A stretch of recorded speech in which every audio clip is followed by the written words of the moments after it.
Ringa Ringa Beach. Quelque temps plus tard, Esrim arrive à Oban à bord de son Erka. Il a laissé son labo toutes affaires cessantes. Il est tellement excité à l'idée de revoir la belle Sheva. Elle lui a donné rendez-vous à Ringa Ringa Beach, dont sa maison est à une centaine de mètres. Un flot de paroles le déborde, comme l'expression de sa joie. Enfin, je suis à bon port, et tu es là. Je suis tellement heureux de te revoir. Moi aussi, je suis contente de te voir. Allons nous balader jusqu'à la pointe près du petit sémaphore. C'est très mignon. J'adore cet endroit. Avec plaisir. Même si l'endroit est à l'écart du monde, un drone de surveillance passe régulièrement au-dessus de cette zone. La balade est agréable malgré les coups de vent de début du printemps austral. C'est un subtil mélange d'une nature douce mais encore sauvage qui s'offre aux deux jeunes gens. Ils emplissent pleinement leurs narines d'effluves marines revigorantes. Esrim parle beaucoup malgré sa timidité. Il se lâche désormais facilement. Sheva est moins éloquente. Elle semble jauger toutes ses paroles et être dans la retenue. Malgré tout, leurs échanges de regards ne trompent pas. Il existe maintenant plus qu'une complicité. Alors qu'ils reviennent à proximité de la maison, Sheva lui dit « Mes parents désirent te rencontrer. Ils nous attendent. Tu seras d'accord, je suppose. » Esrim paraît embarrassé. Il est soudain moins sûr de ses mots. Et il bafouille un peu. « Tu sais, je ne m'attendais pas à les rencontrer si tôt. Je suis un peu gêné. Je n'ai pas de présent pour eux. C'est embêtant. » Et Sheva se tourne vers lui. Et les yeux dans les yeux, elle le rassure. Ne sois pas gêné. D'ailleurs, je ne t'avais pas prévenu. Ne t'inquiète pas, mes parents sont adorables et très accueillants. Et ils savent très bien que tu n'as pas eu le temps de prévoir. Mon cher Esrim, tu es le bienvenu chez nous. Arba et Ramishim accueillent chaleureusement Esrim qui se sent tout de suite à son aise. Ils déjeunent tous les quatre d'un bon appétit creusé par leur balade en bord de mer. Bien sûr, ils échangent sur les projets de LifeTech et du Genomic Time. Sheva et Esrim ont de brefs et intenses échanges de regards. Ils se comprennent sans mot dire. Puis Arba surprend en s'adressant à Sheva. « Ma chérie, pourrais-tu nous laisser seuls avec Esrim? Nous avons besoin de lui parler avec ton père. » Esrim prend un air inquiet, interrogateur, il regarde Sheva qui ne peut cacher sa surprise. « Ah bon? Soit, maman, pourquoi pas? » Arba renchérit. « On te demande juste un petit moment, ma chérie. Je te préviendrai quand tu pourras revenir, ça te va? Ok, mais n'allez pas lui poser des milliards de questions. Il ne faut pas qu'il ressente de la gêne. Comme tu y vas fort, ma chérie, on reconnaît bien là ton caractère. » Et Arba de rire tandis que Ramishim esquisse seulement un sourire. « Bon, alors, je m'absente. Je sors un peu. À plus tard. » Ramishim lance à Sheva qui sort. « Ne t'éloigne pas trop. Tu es encore convalescente. Ne t'inquiète pas, je retourne me promener dans notre belle nature. » Il est vrai que la nature est belle sur l'île. Elle est protégée et entretenue contrairement à l'ensemble des zones rurales du territoire qui sont devenues des zones sauvages et interdites appartenant au No Man's Land. Sheva sort de la maison. Esrim s'inquiète auprès d'Arba. « Convalescente? Je n'ai pas su qu'elle a été malade. Elle ne m'a rien dit. » « Non, rien de grave.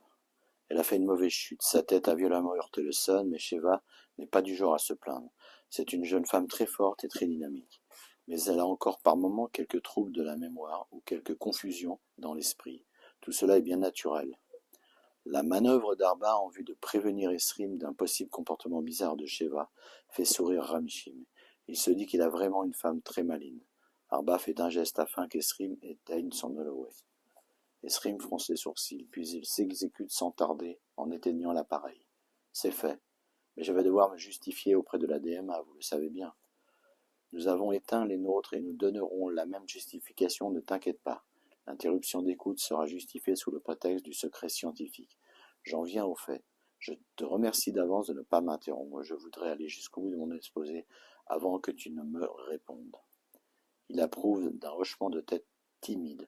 Éteindre son Holloway est une procédure normale lorsque les chercheurs ne veulent pas être hackés par des pirates des réseaux, toujours à la recherche de secrets scientifiques revendus très cher aux sectes transhumanistes.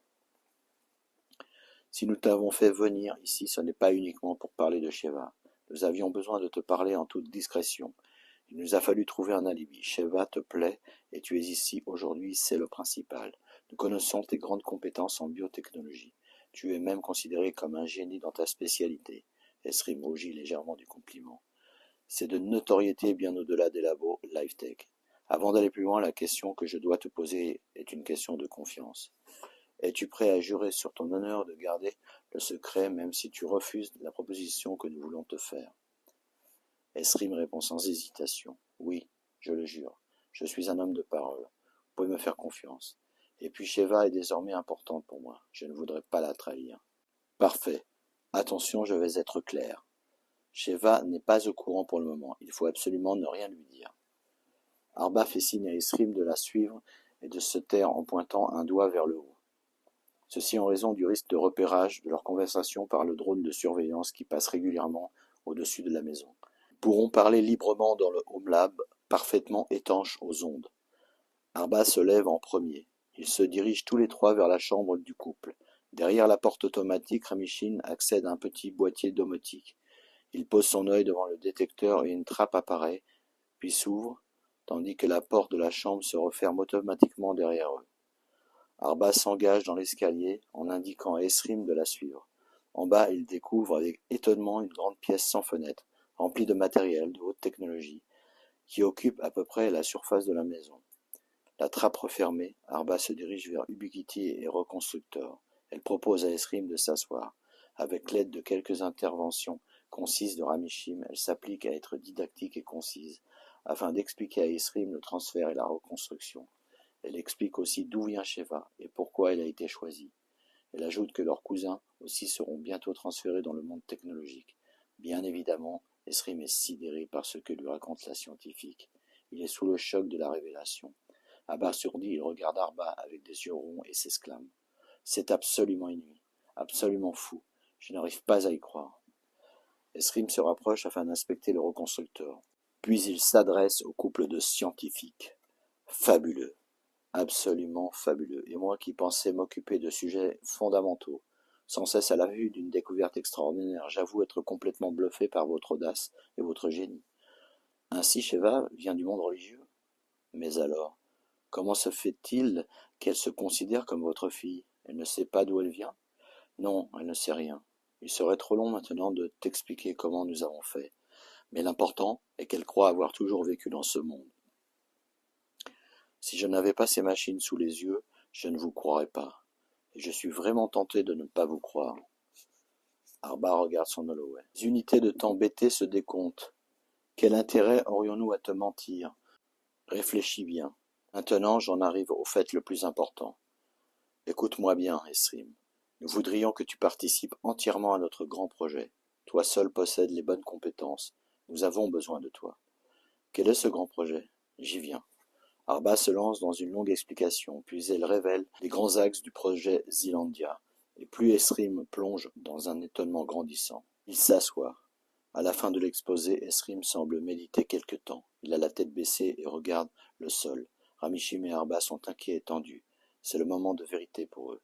L'instant fatidique. Ils ont pris tous les risques. Si Esrim les dénonce, ils seront condamnés à coup sûr à la pire des peines. De la sueur coule du front de Ramishim, tandis qu'Arba regarde fixement Esrim. Soudain, il s'extirpe de son siège et s'écrie le visage en joie. Votre projet est formidable. Voilà ce que j'attends de la vie. Ce souffle s'est envolé. Enfin quelque chose de profondément vivant, de passionnant, d'exaltant. Arba et Ramishin se regardent avec un sourire complice et victorieux. Ils savent qu'ils peuvent désormais compter sur l'enthousiasme de ce jeune homme hors norme. Mais Esrim reprend soudainement un air grave. Mais Sheva, qu'en est-il de Sheva? Vous vous êtes servi d'elle pour m'attirer ici, n'est-ce pas? Ce n'est pas un procédé très honnête. Il réfléchit puis se rassied lentement. Après tout, je ne veux qu'une seule chose, qu'elle soit toujours près de moi, à l'avenir. Pour moi, elle est la condition sine qua non de ma participation à ce projet. Nous sommes bien d'accord? Arba reprend immédiatement la parole. Oui, ne t'inquiète pas, Sheva fait entièrement partie de notre projet. Elle viendra avec nous. On la considère comme notre fille désormais. Nous la mettrons au courant progressivement et en douceur. Si par bonheur elle exprime aussi des sentiments pour toi, ce que je crois, alors vous serez les plus heureux ensemble dans cet élan vers la liberté. Bien, il faut remonter maintenant. Dès le retour de Sheva et après un court intermède seul avec elle, Esrim dit au revoir à sa belle. Ils se reverront plus tard, comme convenu, avec Arba et Ramishim.